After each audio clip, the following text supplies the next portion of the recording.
ಭಯಮುಕ್ತರಾಗಿ ಮತದಾನ ಮಾಡಬೇಕೆನ್ನುವಂಥ ದಿಸೆಯಿಂದ ಚುನಾವಣಾ ಆಯೋಗ ಮತ್ತು ಇವತ್ತು ಆಡಳಿತ ವ್ಯವಸ್ಥೆ ಭಾಳಷ್ಟು ಕೆಲಸ ಕಾರ್ಯಗಳನ್ನು ಮಾಡ್ತಾಯಿದೆ. ಇಂಥ ಒಂದು ಸಂದರ್ಭದಲ್ಲಿ ಕರ್ನಾಟಕದ ಆ ಹುಬ್ಬಳ್ಳಿ ನಗರದಲ್ಲಿ ವಿದ್ಯಾನಗರದಲ್ಲಿರುವಂಥ KLE ಕಾಲೇಜಿನ MCA ವಿದ್ಯಾರ್ಥಿನಿ ನೇಹಾ ಎನ್ನುವರ ಬರ್ಬರ ಹತ್ಯೆ ಹಾಡುವಾಗಲಲ್ಲಿ ಆಗ್ತದೆ.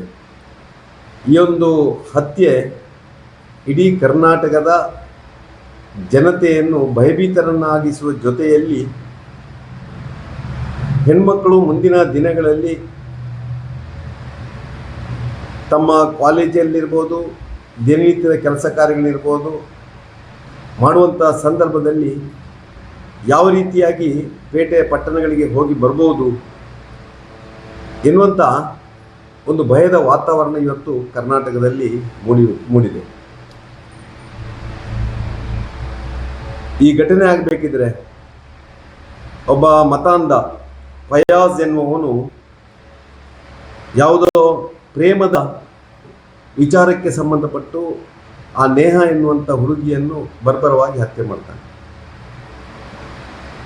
ಇವತ್ತು ಆ ಮತಾಂಧ ಯಾಕೆ ಹೇಳ್ತೇನೆ ಅಂದರೆ, ಇಡೀ ಕರ್ನಾಟಕದಲ್ಲಿ ಇವತ್ತು ಆ ಮುಸ್ಲಿಂ ಸಂಘಟನೆಗಳು ಬೇರೆ ಬೇರೆ ರೀತಿಯಲ್ಲಿ ಬೇರೆ ಬೇರೆ ರೀತಿಯ ಮತಾಂಧ ವ್ಯಕ್ತಿಗಳ ಮುಖಾಂತರ ಬೇರೆ ಬೇರೆ ಘಟನೆಗಳನ್ನು ಇವತ್ತು ಈ ಸಮಾಜದಲ್ಲಿ ಕಲುಷಿತ ವಾತಾವರಣವನ್ನು ನಿರ್ಮಾಣ ಮಾಡುವಂಥ ಕೆಲಸವನ್ನು ಮಾಡಿದೆ. ಇವತ್ತು ವಿಶೇಷವಾಗಿ ಆ ಹುಬ್ಬಳ್ಳಿಯ ಘಟನೆ,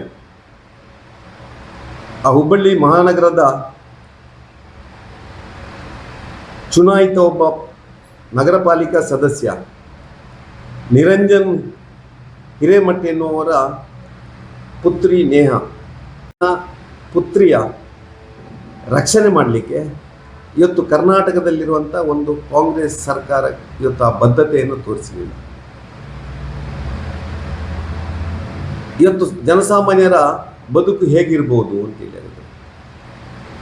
ಇದಕ್ಕೆ ಕಾರಣ ಇವತ್ತು ಇಲ್ಲಿ ಆಡಳಿತ ಮಾಡುತ್ತಿರುವಂಥ ಕಾಂಗ್ರೆಸ್ ಸರ್ಕಾರದ ಸಿದ್ದರಾಮಯ್ಯ, ಉಪಮುಖ್ಯಮಂತ್ರಿ DKC ನೇತೃತ್ವದ ಸರ್ಕಾರ ಕಳೆದ 11 ತಿಂಗಳಿಂದ ಈ ರಾಜ್ಯದಲ್ಲಿ ನಡೆದಂಥ ಬೇರೆ ಬೇರೆ ಘಟನೆಗಳು,